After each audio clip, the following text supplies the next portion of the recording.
Welcome to all the classic car Jaguar Mini enthusiasts. I just thought I'd put this up. This is this XJ6 that I'm working on. This I keep saying Mark 1, but I meant Series 1. I always think of the Series 1 as the E-Type, but it's the Series 1 XJ6, and they had a Series 2 and 3 and so on. I kept saying Mark 1, which is the Mark 1 Jag and the Mark 2 Jaguar, the old one from the 50s and 60s. Anyway, it's just a couple of little things I wanted to point out to you. I have now found out that this back end, this IRS on the car that Martin bought, they bought it as a second-hand unit, and from another XJ6. I don't know what year it was, how much kilometres it had done. They had put new pads in it and a few other bits and pieces, but they hadn't really serviced it. And I've basically said to them, if we're going to go to all this work, getting the diff fixed, put everything back together, we should take these pistons out and at least check that they're okay in the calipers. And as it turns out, they are okay.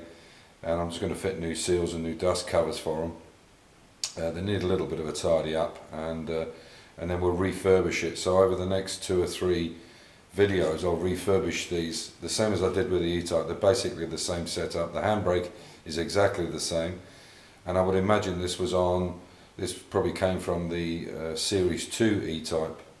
I would imagine the wheelbase is different. I don't know, I'll have to check that, and I'll let you know on another video, but maybe the wheelbase is longer on the Saloon than it is on the E-Type, I'm not sure. And that would just basically be the drive shafts. But certainly the diff and the brakes and so on and so forth. The difference between these calipers and the ones on a Series 1 is these are a solid caliper like they are nowadays, where they're bolted through, and there's obviously O-rings in between here for the brake fluid to go through. Whereas on a Series 1 E-Type, the pistons, the pots themselves, are actually bolted on with 4 bolts on either side. So what you end up with the caliper body and 2 pistons that you can change. These are Girling, and the ones I had on the E-Type were Dunlop. Anyway, so I want to make sure that they're okay. So little tip here for getting the pistons out. What normally will happen is one piston will be easier to get out than the other one, and a little bit like a differential, where all the drive will go to the wheel with the least resistance, and the best of the piston will come out. The best piston, or the one that's sealed well, moves better, will always come out before the other one. So the way to get around this is if you're getting the pistons out, and you can use compressed air. Obviously it's nothing like the power of hydraulic fluid.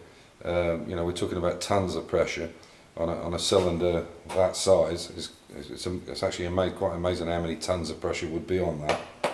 And obviously brake fluid not being compressible like air is, obviously brake fluid. So if you have one that's really jammed, the only other way you can do this is by using a brake fluid reservoir and actually pumping it out, or some way of connecting to it and pumping it with fluid to get it to push out. And if that is a situation that you've got, you have to put the other piston back in and basically make some kind of bar lock across the piston for the one that's not coming out. But the way to do this is, if you're doing it with compressed air, is if you use some kind of spacer mechanism. This is just a bit of box section, and you put it in between the pistons. But what you want to do first of all is you want to find out which one is the easiest piston to get out. So something like a bar like this, which gives very low, there's virtually no distance now in between us. I'm sorry you can't see it for the camera. I'll move it this way, maybe that'll help. So I can put compressed air now into here, and hopefully you'll see it come out. So I have to, obviously having a nose like this is good as well, because it goes right down into where the brake union would fit. And you can see and you can see now that those pistons are out. So you can see that one is further out than that one. So obviously this one is moving much better. So the way to get around this, you now know that that's moving. This one seems to be still sat in position. Now what I can do is I can put something a little smaller in, something like that, which you can see, sorry about that, which you can see that there's quite a bit of difference in that. So I'll go with the next one now, put this in, because what we don't want to do is one piston to come out on its own and then the other one is still stuck or still seated. So we push this one in now, and you can see now that both the pistons are out. So now I know that this one's out further than this one, so I want this one to come out completely because this one's mostly out. So what I can do now is I can put a bar in here, I can put a bar in and hold that piston in place. Sorry about the hands, but you can hold the piston in place and I can actually get this one, hold this in and get this one to come out. You can see there, hopefully. There we go.